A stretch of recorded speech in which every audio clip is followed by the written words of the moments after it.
Hello, beautiful people.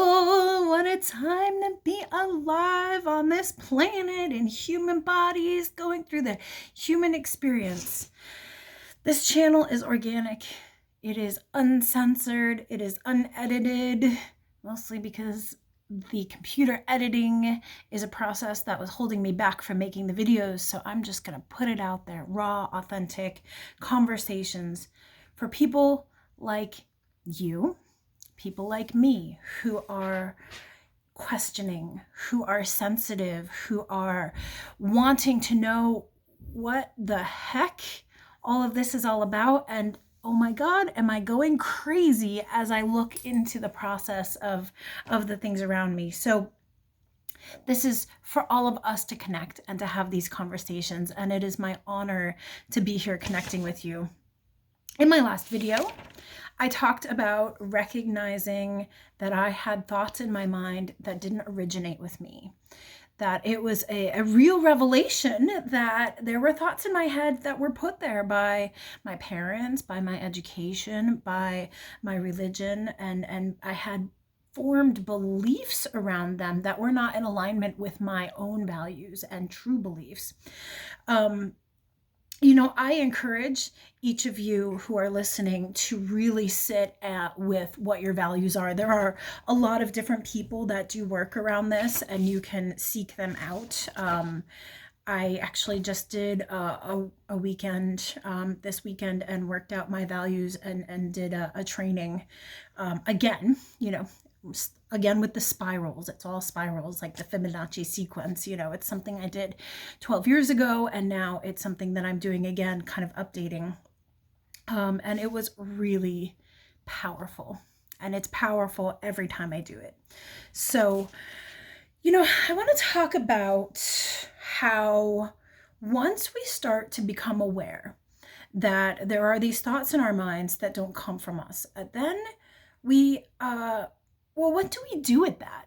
I spent over 9 years in the after I left the church and became an atheist. I traveled and I got to see all different kinds of people in all different kinds of places and communities. And I ended up in Taos, New Mexico, and ended up at a Hindu temple. Now, I at first thought that that was another religion.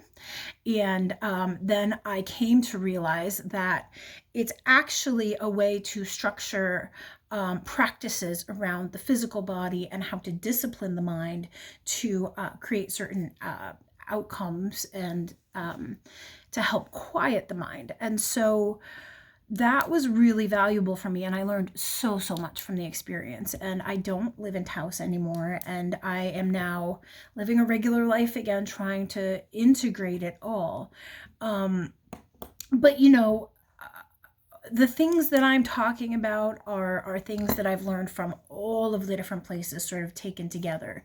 So when I talk about things like the internal narrator, how there's this voice in our head that literally narrates life as it is happening, this is not an idea that comes from me. It's an ancient idea.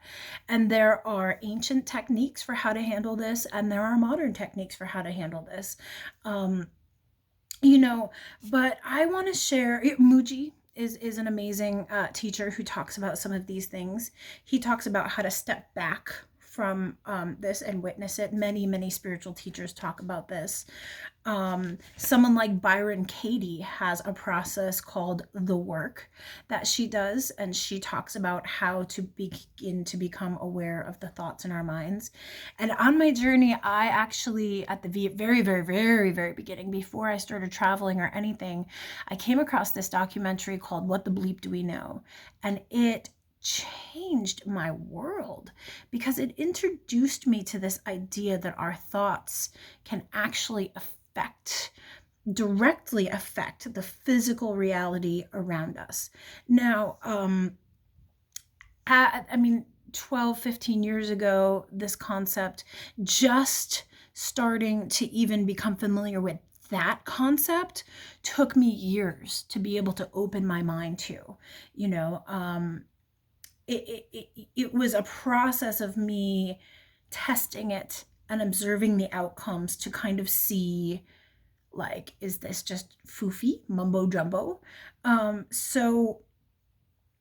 Here are a couple examples of the experiments that I did that talked about this idea of thoughts affecting reality, because it seems so abstract. And I was not raised, again, in a kind of family that talked about any of this kind of stuff. So I was really starting from square one, and everything kind of is suspect at a certain point, right? So I decided that if our thoughts could affect reality, that I would be able to test it. So I devised some experiments. I started to become aware of thought forms that I was speaking and repeating over myself, and then to experiment with just tweaking them to create certain outcomes. So an example would be, as I was traveling, I remember very specifically one day I'm in the woods and I'm hiking with my family at the time, and there was a place in the path that came to a river, and there was a log that had fallen over the river, and there was no other way except to go over the log. And I believe at the time that I was actually wearing my daughter on my in a wrap around me, and I was kind of nervous about it, and I had this thought of like, I gosh, I'm gonna fall, or I'm clumsy. And I think I might even have started to lose my balance, and I kind of like, my foot fell in the water, and I had this realization that I had this thought form of being clumsy. Oh, I'm so clumsy. Oh, you're so clumsy. And then I was like, wait a minute, why am I clumsy? I'm actually, so astrologically speaking, I had just learned that I'm a Libra sun and Libra rising, which meant nothing to me until I learned that Libra is all about balance. And so I was like, okay, wait, if Libra is all about balance, then theoretically speaking, I should be able to be good at being balanced, right? And so I just thought, well, how can I change that thought form from, oh, I'm so clumsy?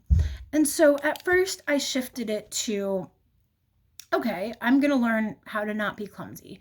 And then I thought about it for a couple days, and I'm like, okay, how can I play with this? How can I create a thought form that is going to assist me in not being clumsy?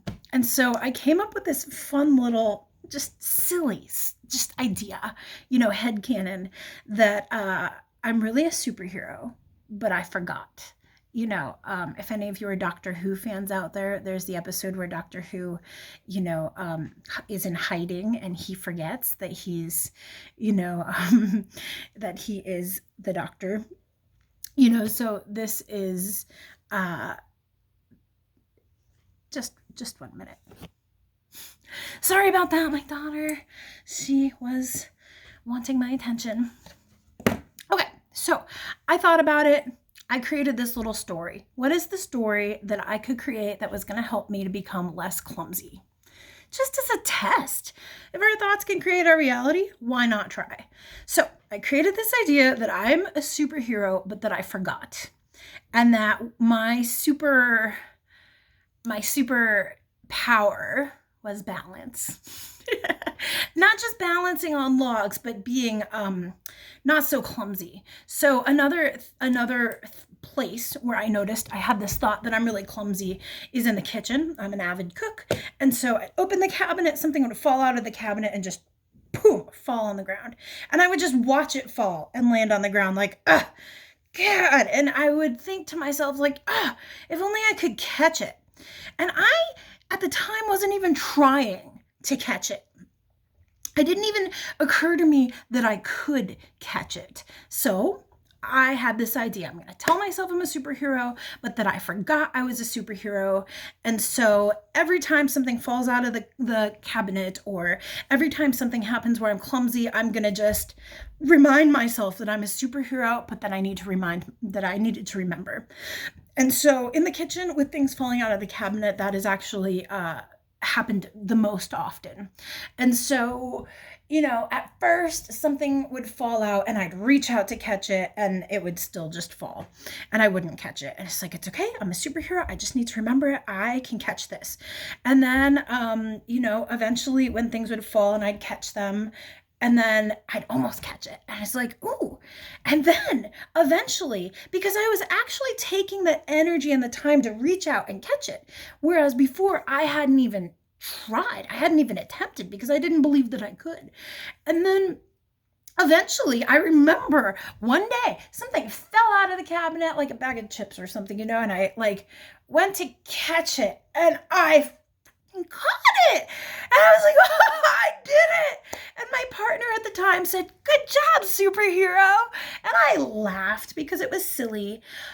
But after that, so we're talking about, 6 months of this. We're not talking about just like I created this thought form and the next day I was doing it. It's not instant in this 3D physical reality. I mean, it can be. I don't want to limit it. There are people that are able to, but for me in this time, it took me a while. And but then eventually things would fall out. And even now, to this day, most of the time I will catch something that is falling more often than not. It is the rare time that I don't catch something. I was literally able to change an outcome for myself by looking at the thought form that was connected, or the belief that was connected of, oh, I'm so clumsy, and changing it to, well, what if I'm a superhero and I just forgot and I actually do have the ability to catch this or to not be clumsy. And I saw in real time that I was able to shift my thoughts and also my beliefs in action, right? So the belief would have been, I'm not even going to try because I'm clumsy and I can't catch that. Shifted to, well, I'm going to try. I'm going to practice, right? Obviously, there was an actual realistic component of I was practicing as well, catching the thing. But yeah. And then here I am. And I'm a superhero, baby. Only in this way. But that is an example of self-awareness. And that is an example of taking responsibility for myself and my experience. I was frustrated that I felt like I was so clumsy, and that thought form of being clumsy because I was overweight most of my life, and I just always told myself I couldn't do things that were physical, and that's not me. I'm not agile. And just shifting it with a thought form of awareness, that, oh my God, that is so powerful. Now, there are layers to this, and layers, in the conference that I just went to this weekend with Dr. Alok Trivedi, I'm sorry, I didn't say it correctly. He talked just levels deeper of this, okay? I'm just introducing a universal principle. He has amazing work that he does rewiring core experiences and traumas and thought forms and really working through, like I said, Byron Katie has work around this. There are others that I have also found to be helpful. So there are a lot of people that have ideas about the details, but I'm just laying out what my experience was in just beginning to have awareness around these universal principles. Because at first, if someone had come up to me when I was 24 and said, your thoughts create your reality, I would have said, what have you been smoking? Because that's just not true. And now here I am at 39 and I'm like, well, actually, I've tested it and over again, and I can provide examples for which I was able to use thought forms in order to help create a desired outcome. It's something that I've been able to see and observe on a small scale, and I'm in the process of learning how to do it on the bigger scale. I'm still in the process too. We're all in process. Nobody is, perfection. We came to this planet to learn these things. Here's another example, okay? So when I lived in New Mexico with my family, one of my big things was all about learning how to live without money. So, I was learning, I'll do a whole nother video about this one day, but the universe always provides. Another thing that I would have told you was bullshit in my early 20s, and then came to recognize that, like, oh, if this is like a computer simulation, which maybe it is, maybe it isn't, it just seems built in that we are provided for. Now, I recognize that that can be construed as an elitist, perspective, because we have things, inequalities within the system of our society, and situations where people, like, for instance, people who are born into really extreme poverty. But I would argue that that is a function of the society, that needs to shift. Because if you took all of us and we went and just transplanted into the woods and had to learn how to get along and cooperate with each other, we could have a method that was providing for everybody. So I think that it's built into the universal principle and system that the universe wants to provide for everybody. But in this particular system, we have people who hoard wealth.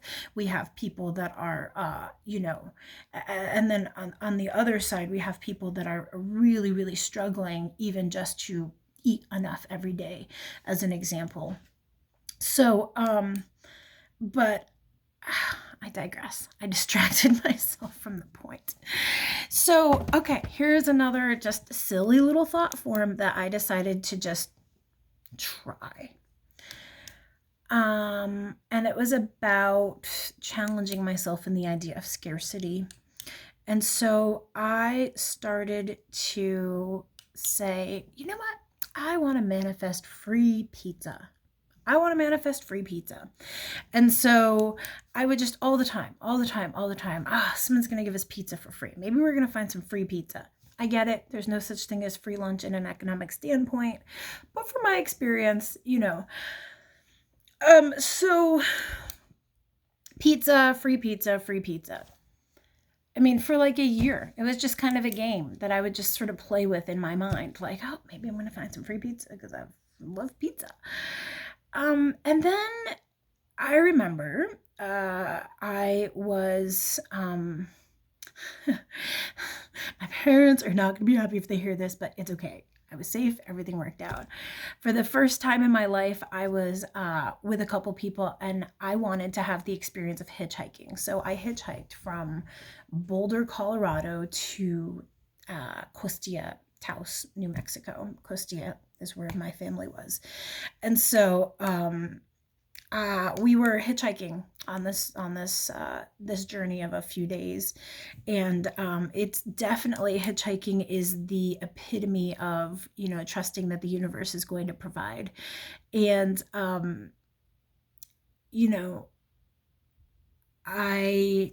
so we had been hitchhiking for I think 2 days. We were over near South Park, Colorado, and there were a couple of us and a dog. And we set up a little camp for the night, and we were not too far away from, there was a pizza place. And so somebody had literally just walked up to us and handed us $20 earlier in the day, because we were drumming and singing by a gas station at a certain point, just for fun, really. And so I gave the $20 to this guy who was going to go and get the pizza. And he came back with a couple pizzas later, and I was like, oh, did you get there in time? How'd it work out? And he's like, yeah, they were just closing. And I walked in the door, and he said, oh, I'm sorry, it's too late. You can't order a pizza. And he's like, really? Please, here's, I can pay you. Here's money. And they're like, well, our kitchen's closed. But you're in luck, because somebody ordered, they didn't come to pick it up, and we're closing, and so here you go. And they just handed him a couple pizzas for free. Like, he couldn't even pay them for the pizzas, because they just gave them to him. And he came back, and I was like, oh my God, free pizza. I remember one time we were coming out of the grocery store and loading up our grocery cart. It was a Walmart actually. And we loaded up our grocery cart, and my daughter at the time, my stepdaughter, was asking about lunch, and we were going to go get lunch. And then I turned and looked, and there's a grocery cart, and it's right next to me, and it's empty except that it has a Subway sandwich in it. I mean, like wrapped and in the package and still cold even. Like it wasn't like it had been sitting there for 6 hours or something. And I looked around, trying to make sure like, oh, somebody forgot their sandwich. I mean, there was a sandwich, a free sandwich. Like I was at the farmer's market one day, and they were closing, and somebody had put a pizza like right on top. They had left. I bet it, like, I thought at the time that it was a vendor, and just for somebody to find. I've had just so many experiences like that. So, and before I started traveling, before I was even introduced to this concept that the universe provides, I never even would have thought to look for these opportunities where I was being blessed by the abundance or by, the circumstances. And I learned to give gratitude for those moments. And so another principle that I came to discover about the way that this system of reality works is that when we give gratitude, we open the door for more abundance to come. I had been seeing somebody at a certain point who had really low self-esteem, was struggling with addiction issues, and when blessings would come to him, he would shut down and be like, no, I don't deserve that. And literally just push these things away. And I would start to see, it was like the blessings were just bouncing off of him, blessings that wanted to come to him. And then when he did receive the blessings, he would lose them right away. And so, being able to have gratitude and say, you know what? I am going to receive the blessings that are available to me. And I give gratitude for that. So I actually wrote a song that incorporates those thought forms. In the songs that I write, I try to incorporate the seed thought forms that have been so helpful to me, because if we're going to have songs rummaging around and repeating in our heads, I feel a responsibility to be able to contribute towards the well-being of the people that are listening to them, and to myself, who is going to be singing a song. So yeah. And I'll tell the story now instead of doing a video in the future about it. I'll just say, so when I was traveling, I was at the Rainbow Gathering, and it was unlike anything I had ever seen in my entire life. Growing up in the suburbs, working 9 to 5, not more than that, just working, and feeling like it was all about making money so that I could pay bills, so that I could pay rent. And, and at a certain point when I decided to see what it was like to live outside of that construct, and how do people even survive. And I went to something called a Rainbow Gathering, which is an amazing group of amazing people that I saw people existing in a completely different construct, free of, outside control. Now, I know sometimes in the media, rainbow gatherings get bad press, and, but for the most part, my experiences that I had were peaceful and loving and beautiful and accepting. And I also recognized that it's a group of a lot of people, and I needed to take responsibility for myself, right? So I wouldn't put my safety in jeopardy, but I had beautiful experiences. And I remember one day I was walking by this fire. It was towards the end, and there were these group of people who clearly were homeless, who are homeless people, young people, and who came to the gathering and had, you know, a kitchen. They call them kitchens, where people, and this group of people that were sitting around, they were smoking, they were cooking food over the fire. They invited me, like, please come sit and eat with us. We just got like these ribs. We went into school, we're roasting them over the fire, sit and enjoy dinner with us. And I just started asking them questions, because this other person was like, do you want a cigarette? At the time, I smoked a little bit here and there, and I was like, sure. And, you know, they opened their pack to give me a cigarette, and that was the last cigarette. And I was like, oh, I don't want to take your last cigarette. And the person was like, oh no, there's always more. There's always more. There's always enough to share.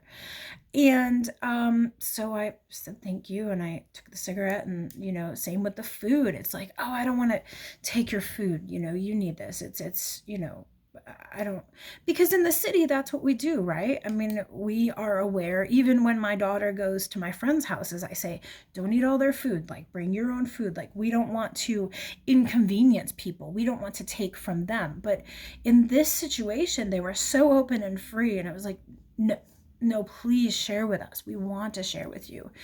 And it was the same, you know, I just remember asking this girl next to me, like, how can you be so willing to share the last of your of this, you know, whatever it was. And she said to me, like, the universe always provides. And here was this person who society would look at me like, oh, they're homeless, like, get a job, lazy. And instead, and I was the person coming out of that situation of being trapped in this rat race into a completely different way of thinking and a completely different way of life. And she was my teacher in that moment. She was my guru, that the universe always provides. And it was like a light bulb just, I was like, really? Like, and you know, there's thoughts that want to say, like, no way. Life is a struggle. Life is hard. How do we survive if we're not going to provide for ourselves, and all of these things? But then there was this other part of me that practiced that curiosity to say, could this be? Is it possible that we can live in a world where people have enough to share, and that we can have gratitude and create more abundance around us through sharing in this way?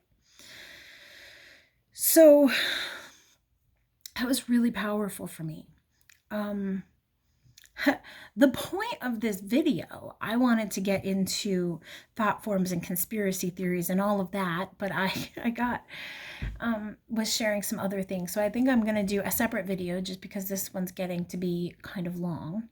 I appreciate you all hanging in with me for this, and I'm enjoying just getting a little momentum on this channel and having these conversations. So please feel free to share these videos if they resonate with you. Please feel free to comment. You know, I'm just a regular person doing a regular thing. And, you know, if what I say can resonate with you and be a blessing, then, like, oh my goodness, just what gratitude.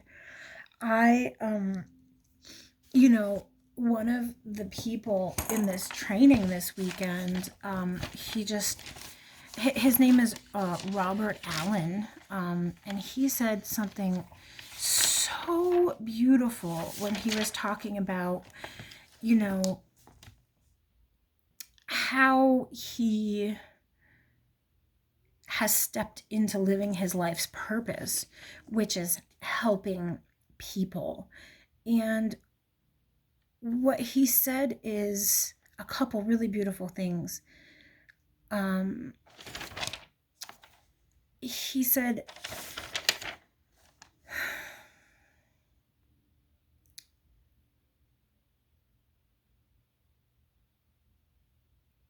okay, I'm looking in my notes to see, like, did I write it down? Oh, here it is. If I can change one person's life, I can change a generation of lives. If I can change one person's life, I can change a generation of lives, he said. And he was saying this in response to financial literacy. But I resonate with that so hard. You know, I really struggled for years with my own insecurity about making these videos and putting myself out there, out to you. But you know, I'm here because I want to connect with you. And it's so intense trying to do that. But you know, if we're resonating together, then we're meant to have this connection. Please be a part of this conversation with me, because we are all so hungry for this connection as we go through this process of awakening and coming into ourselves and our sovereignty and our freedom and redefining what it means to be a human on this planet and what we can create. Because we are living in a system that was handed to us by our parents and our grandparents. And it's an old, archaic system that, you know, we have technology now that we can really shift the way things happen in society. And I want to do that. I'm 39. It's time for me to do what I'm here to do. And whatever age you are, now's the time for us to step up and say, okay, we can do something new. But in order to do that, it's about not being afraid. And that's where I am. I'm just in the beginning of that. Okay. Even if I am afraid, I'm still going to make the videos because I love you. And I love me enough to live my life. The other thing that Robert Allen said was about singing our song. That, you know, yes, I'm a musician, but he when he was talking about what he does, he said, this is what I do. This is my song. And so may each of us be able to live lives where we are living our song. God, it's so exciting. So much love to you, beautiful people, and we'll connect again soon. Many blessings.